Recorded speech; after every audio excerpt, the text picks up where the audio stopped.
केदारनाथ मंदिर के पीछे की संपूर्ण गाथा। हिमालय की गोद में बादलों और बर्फ से ढकी चोटियों के बीच जहां मानव की सांसें भी धीमी पड़ जाती हैं, वहीं एक ऐसा दिव्य स्थान है जहां आकाश और पृथ्वी के बीच की दूरी समाप्त हो जाती है। वो स्थान है केदारनाथ। ये केवल पत्थरों से बना कोई मंदिर नहीं, बल्कि तप, प्रायश्चित, त्याग, कर्म और मोक्ष की एक जीवित कथा है।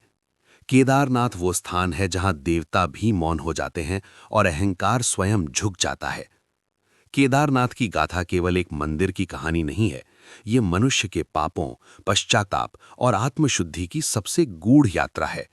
इस स्थान की उत्पत्ति उस समय से जुड़ी है जब महाभारत का युद्ध समाप्त हो चुका था। पांडव विजयी तो थे, लेकिन उनके हृदय अपराध बोध से भरे हुए थे। उन्होंने अपने ही रक्त संबंधियों, गुरुओं और प्रियजनों का वध किया था।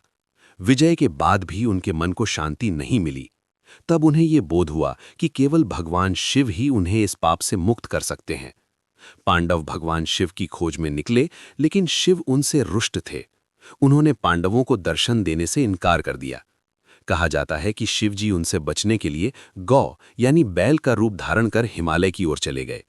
पांडवों को जब इस रहस्य का आभास हुआ तो भीम ने अपनी अपार शक्ति से बैल को पहचान लिया और उसे पकड़ लिया।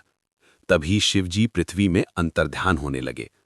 पांडवों ने बैल के विभिन्न अंगों को पकड़ लिया और उसी क्षण शिव के शरीर के अलग अलग भाग भारत के विभिन्न स्थानों पर प्रकट हुए।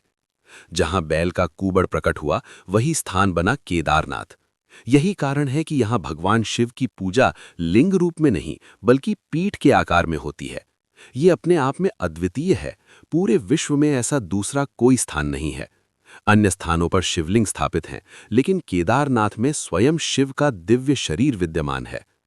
केदारनाथ उन 5 पवित्र स्थलों में से एक है जिन्हें पंच केदार कहा जाता है। अन्य 4 हैं तुंगनाथ, रुद्रनाथ, मध्य महेश्वर और कल्पेश्वर। इन 5 स्थानों पर शिव के अलग अलग अंग प्रकट हुए, किंतु केदारनाथ को सबसे प्रमुख माना गया, क्योंकि यहाँ शिव की पीठ प्रकट हुई, जो उनके तप और मौन का प्रतीक है। मान्यता है कि पांडवों ने यहाँ घोर तपस्या की। भीम ने विशाल पत्थरों को उठाकर मंदिर की आधारशिला रखी। बाद में आदि शंकराचार्य ने 8वीं शताब्दी में इस मंदिर का पुनर्निर्माण कराया। आश्चर्य की बात यह है कि समुद्र तल से लगभग 11,755 फीट की ऊंचाई पर स्थित ये मंदिर बिना किसी आधुनिक तकनीक के बनाया गया और आज भी अडिग खड़ा है। केदारनाथ मंदिर केवल भक्ति का स्थल नहीं, ये प्राकृतिक आपदाओं के सामने अडिग आस्था का प्रतीक भी है।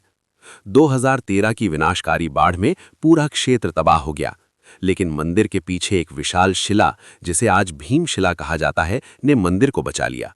ये शिला कैसे, कब और क्यों वहां पहुंची, आज भी रहस्य है। स्थानीय लोग मानते हैं कि स्वयं शिव ने अपने धाम की रक्षा की। केदारनाथ की भूमि पर कदम रखते ही मनुष्य के भीतर कुछ बदल जाता है। यहाँ हवा भी मंत्र जपती प्रतीत होती है, पहाड़ भी ध्यान में लीन लगते हैं और मौन भी बोलने लगता है। ये स्थान हमें सिखाता है कि ईश्वर को पाने के लिए केवल भक्ति नहीं, प्रायश्चित और आत्मसमर्पण भी आवश्यक है। केदारनाथ की ये गाथा यहीं समाप्त नहीं होती। इसके पीछे और भी रहस्य हैं। मंदिर का वैज्ञानिक रहस्य, गर्भगृह की ऊर्जा, शिव का यहाँ वास क्यों माना जाता है और मोक्ष से इसका क्या संबंध है, ये सब आगे की कड़ी में प्रकट होगा।